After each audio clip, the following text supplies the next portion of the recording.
Hadirin dan hadirat yang dimuliakan oleh Allah Subhanahu wa taala, tadi kita sudah berbicara kebersihan di dua aspek.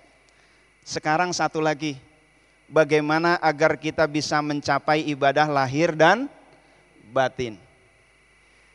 Kebersihan yang ketiga adalah bersih dari sifat-sifat atau penyakit-penyakit kolbu. Hadirin dan hadirat yang dimuliakan oleh Allah Subhanahu wa taala, kalau kita sholat dalam keadaan takabur, insya Allah sholat kita nggak bakal khusyuk. Kalau sholat kita dalam keadaan ria, insya Allah nggak bakal khusyuk. Sholat sambil kurang syak kepada Allah Subhanahu wa taala, ragu kepada Allah, gimana nasib kita? Ini lagi pandemi, besok bagaimana? Ya Allah, zaman sekarang kita tahu ekonomi kata orang-orang lagi susah, tetapi jangan sampai iman kita menipis. Perempuan yang tadinya kerja, berhenti kerja, akhirnya daftar ojek online, katakanlah seperti itu. Dulunya wanita karir, jadi wanita kurir. Ya Allah, itulah. Tetapi jangan sampai kita menipis krisis keimanan kita kepada Allah Subhanahu wa ta'ala, yang membuat kita kurang pasrah kepada Allah. Padahal kalau kita pasrah kepada Allah, Allah jamin hidup kita, insya Allah kita damai. Kalau orang-orang Indonesia ini pasrah kepada Allah, iman kepada Allah, insya Allah damai Indonesia. Kan ada tuh, serahkanlah hidup dan matimu, serahkan pada Allah semata, serahkan duka gembiramu hingga damai. Apa? Indonesiaku. Iya, senantiasa ya hatimu. Nah, hadirin dan hadirat yang dimuliakan oleh Allah Subhanahu wa taala, yang ketiga, penyakit-penyakit kolbu ini harus dibersihkan. Lagi-lagi pembersihnya adalah zikir kepada Allah Subhanahu wa taala. Hadirin dan hadirat yang dimuliakan oleh Allah, apalagi di zaman sosmed kayak begini. Orang gampang banget ria, orang gampang banget ghibah, orang gampang banget berdusta, hoax dan lain sebagainya. Betul apa betul? Betul.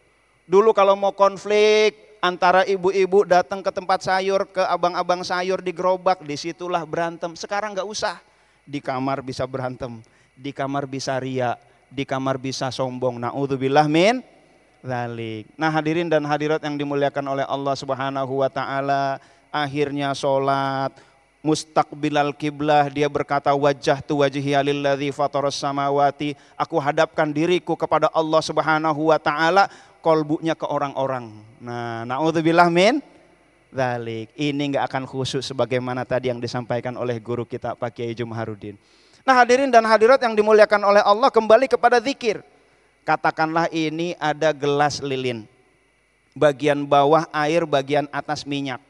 Bagaimana cara membersihkan gelas lilin ini dari minyak yang kotor? Kita tuangkan air bersih, terus lama-lama minyaknya naik, minyaknya naik, minyaknya naik, tumpah, lama-lama yang tersisa tinggal air bersih. Begitu pula zikir. Zikir membersihkan kolbu kita dengan syarat zikir itu masuk ke dalam kolbu. Kita ambil air 1 ember, kita bersihin tuh gelas lilin, lalu kita nyiramnya asal-asalan. Kira-kira itu gelas lilin bakal bersih apa enggak? Enggak. Ustadz, saya udah zikir ribuan tapi kok enggak tentram-tentram juga. Ustadz, saya udah zikir ribuan tapi kok sholatnya enggak khusyuk-khusyuk juga. Jangan salahkan zikirnya, salahkan jangan-jangan zikirnya belum masuk ke dalam kolbu. Hadirin dan hadirat yang dimuliakan oleh Allah, repotnya masalah masuk ke dalam kolbu. Sinetron masuk ke dalam kolbu, bola masuk ke dalam kolbu, pandemi masuk ke dalam kolbu, macet masuk ke dalam kolbu, zikir.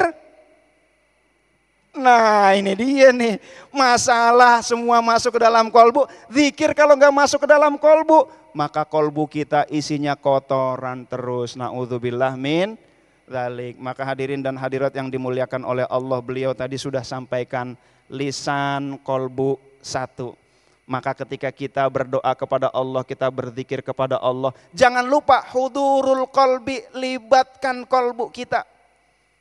Gak usah jauh-jauh deh, puasa Ramadan, pas buka puasa, lalu makan, di situ semua udah tersedia. Lalu kita udah lapar banget, lalu kita baca doa sebelum makan. Baca doanya bagaimana?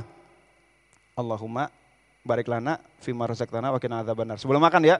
Saya mau nanya, biasanya kita baca doa itu, kita berdoa, ya Allah, berkahilah kami ya Allah.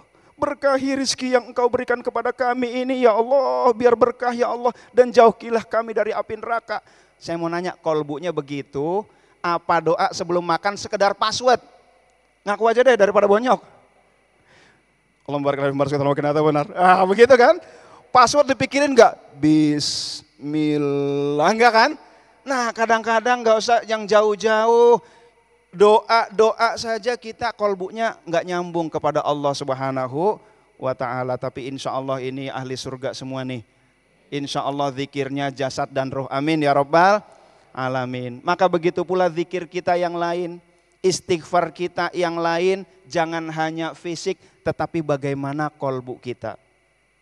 Ada emak-emak di kampung sambil nunggu imam, ini imam gak datang-datang, dia ngelihat jam, nih udah jam segini nih, masak nasi kayaknya udah matang, jangan-jangan udah gosong nih, imam belum datang, dia ngelihat jendela sambil istighfar.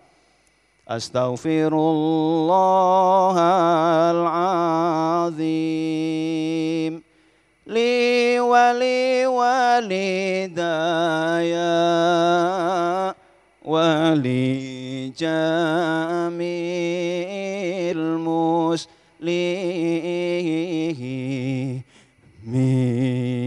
Wah, istighfar ngelihat jam, aduh udah jam berapa nih, lihat jendela begitu kan. Mulutnya minta ampun kepada Allah Subhanahu wa Ta'ala, kolbunya beristighfar enggak?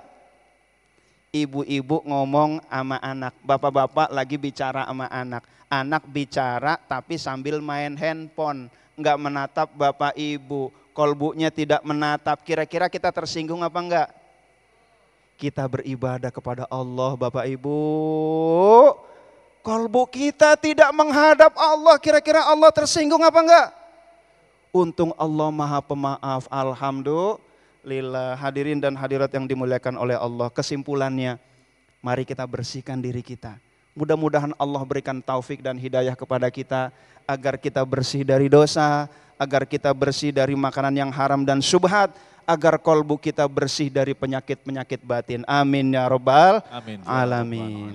Baik, terima kasih guru-guru kita yang telah memberikan pencerahan dalam kesempatan kali ini. Insya Allah nanti kita akan lengkapi bahasan kita tentang ibadah lahir batin dengan menjawab pertanyaan-pertanyaan Anda. Selepas pesan-pesan berikut ini, Damai Indonesiaku.